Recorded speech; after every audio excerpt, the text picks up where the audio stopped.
बिस्मिल्लाहिर्रहमानिर्रहीम। अस्सलाम वालेकुम व्यूअर्स, क्या हाल चाल है आप लोगों के। उम्मीद है कि आप लोग सब अपने घर में खैर खैरियत से होंगे, खुश होंगे। अच्छा जी, आज हम लोग बनाने जा रहे हैं दम का कीमा। ठीक है जी। तो उसके लिए सबसे पहले जो है आप वो तमाम इंग्रेडिएंट्स जो है वो नोट कर लीजिए।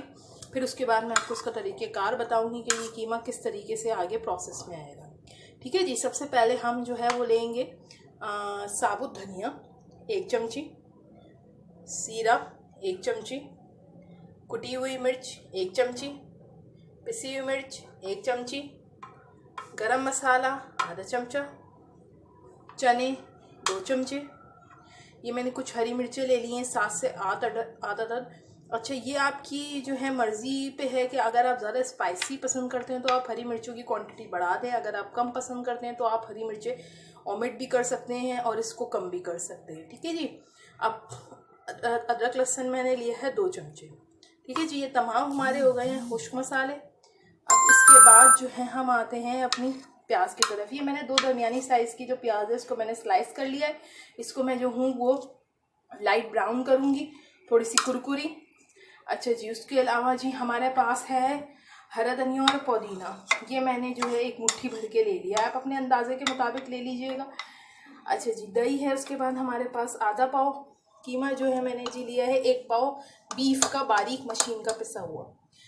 मैं जो हूँ ये रेसिपी 2 अफराद के लिए बना रही हूँ, इसलिए मैंने 1 पाव का कीमा लिया है। अगर आप आधा किलो या जैसे जैसे आप क्वांटिटी कीमे की बढ़ाएंगे इसी तरीके से आप मसाले की भी, प्याज की भी, हरा धनिया, पुदीना और दही, इन सब चीज़ों की क्वांटिटी भी बढ़ा देंगे। ठीक है। ये 1 पाव कीमा हम 2 लोगों के लिए बहुत है, दैट्स वाई मैंने सिर्फ 1 पाव कीमा ही लिया है। उसके बाद जी मैंने ले लिया खशखाश। इस खशखाश को जो है मैं थोड़ी सी देर के लिए पानी में डिप करूँगी ताकि इसकी जितनी भी मिट्टी या गंदगी है वो सब नीचे बैठ जाए और खशखाश थोड़ी सी फूल के जो है वो नरम हो जाए ताकि मुझे इसको पीसने में आसानी हो।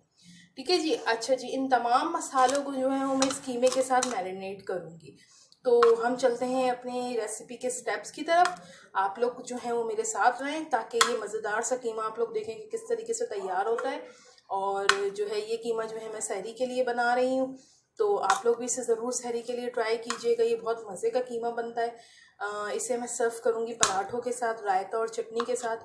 बड़ा ही मज़े का जो है ये कीमा तैयार होगा। और जैसे कि आप लोगों को पता है कि लॉकडाउन है तो तमाम चीज़ें बंद है, तो मेरी कोशिश ये होती है कि मैं डिफरेंट रेसिपीज़ जो है अपने घर में ट्राई करूँ ताकि जो है वो लोग, मेरे घर वाले जो हैं वो बड़े खुशी जो है ये चीज़ें खा सकें। ठीक है जी। अब हम चलते हैं अपने प्याज की तरफ। मैं इन प्याज़ों को जो है वो ब्राउन कर लूँ।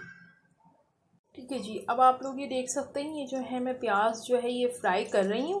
ठीक है जी। जब तक ये गोल्डन ब्राउन नहीं होती मैं इसे अच्छी तरीके से फ्राई करूँगी। जब ये गोल्डन ब्राउन हो जाएगी तो मैं इसे ब्लेंडर में डालकर दही के साथ इसका एक पेस्ट सा बना लूँगी ताकि मैं अपने कीमे को मैरिनेट कर सकूँ।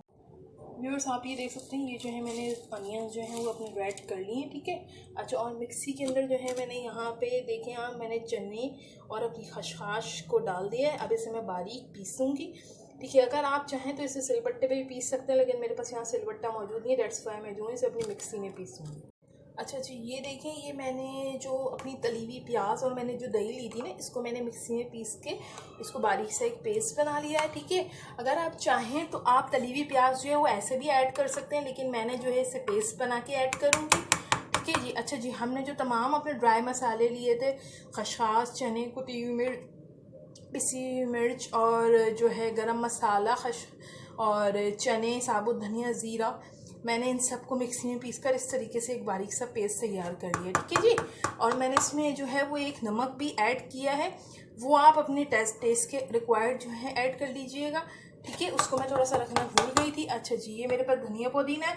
सबसे पहले मैं ऐड करूँगी अपने धनिया वाले बाउल में धनिया पुदीना। ठीक है जी। ये सारा धनिया पुदीना मैंने डाल दिया है। अब जो है वो मैं खशखाश और ये मेरे चनों का पेस्ट और तमाम मसालों का था, मैंने ये भी इसके अंदर ऐड कर देना है। ये देखिए मैंने तमाम चीज़ें ऐड कर दी हैं। अब मैं ये अपनी तली हुई प्याज और दही जो है इसका भी ऐड कर दूँगी। ठीक है। इसको मैं तकरीबन 3 से 4 घंटे के लिए मैरिनेट करने के लिए रखूँगी, तो ये सहरी तक जो है ये मेरा कीमा तैयार हो जाएगा। ठीक है। अच्छा जी, और इसके अलावा जो है मैंने इसके अंदर 1 चमचा जो है वो दही भी ऐड कर ऑयल भी ऐड कर देना। ठीक है। ये देखेंगे आप, ये मैं इसको अच्छी तरीके से मैरिनेट कर रही हूँ। ठीक है। ये थोड़ा सा पतला हो गया है, लेकिन इस वक्त आपको लेकिन घबराने की ज़रूरत नहीं। जब इसे मैं पकाने के लिए रखूँगी तो ये इसी कीमे के साथ मिलकर जो है इसका सारा पानी जो है वो एब्जॉर्ब हो जाएगा और अपने टेस्ट जो है वो इसके अंदर छोड़ देगा। ठीक है जी। इसको अभी मैं 2 से 3 घंटे के लिए मैं इसको रखूँगी मैरिनेट करने के लिए। मेरे पास थोड़ा सा कच्चा पपीता इस वक्त मौजूद नहीं था, तो मैं जो हूँ वो थोड़ा सा इसमें 2 चमचे सिरका ऐड कर रही हूँ। ठीक है जी। अगर आपके पास कच्चा पपीता हो मौजूद तो आप कच्चा पपीता भी ऐड कर सकते हैं, मगर मैं नहीं समझती हूँ जी कि 1 पाव कीमे के अंदर आपको जो है अभी कच्चे पपीते की ज़रूरत होगी, तो मैं जो हूँ वो सिर्फ सिरका ही ऐड कर रही हूँ। ठीक है। अब मैं इसको मैंने अच्छी तरीके से मैरिनेट करके मैं इसे 2 घंटे की रख दूँगी। फिर इसे जो है मैं वो एक कोयला जो है वो गरम करके उसका धुआं दूंगी। ठीक है। फिर उसके बाद जो है मैं इसे चढ़ा दूंगी अपनी पतीले में, ताकि ये जो है धीमी आंच पे पकता रहे। तो इसके जो है वो मज़ीद स्टेप्स जो है अब हम जो है वो देखते हैं कि जी ये किस तरीके से जो कीमा जो है ये पकेगा। तो अब मैं इसे मैरिनेट करने के लिए रख देती हूँ। अच्छा जी व्यूअर्स, ये देख सकते हैं आपके मैंने जो है कीमा जो है ये चढ़ा दिया है पतीले पे। बिल्कुल धीमी आंच आ गई, देखना है आँच आप देख सकते हैं कितनी धीमी आंच है। ठीक है जी। तो ये धीमी आंच पे जो है ये 30 से 35 मिनट पकता रहेगा और जैसे ही भुनेगा तो फिर हम इसको फाइनल लुक देंगे। अच्छा जी व्यूअर्स, ये देखें ये जो है हमारा दम का कीमा बिल्कुल रेडी है। ठीक है जी। ये मैंने प्याज के लच्छों के साथ जो है इसको ऊपर रख दिया है कोयले की धुएं के साथ। ये देखिए कितना खूबसूरत सा हमारा दम का कीमा लग रहा है। अब जो है मैं पराठे बनाने जा रही हूँ। सहरी का वक्त जो करीब आ रहा है। अब आप लोग मुझे इजाज़त दें, इंशाल्लाह अगली रेसिपी के साथ फिर आपके साथ मुलाकात होगी। अपना बहुत सा ख्याल रखिएगा। अल्लाह हाफिज़।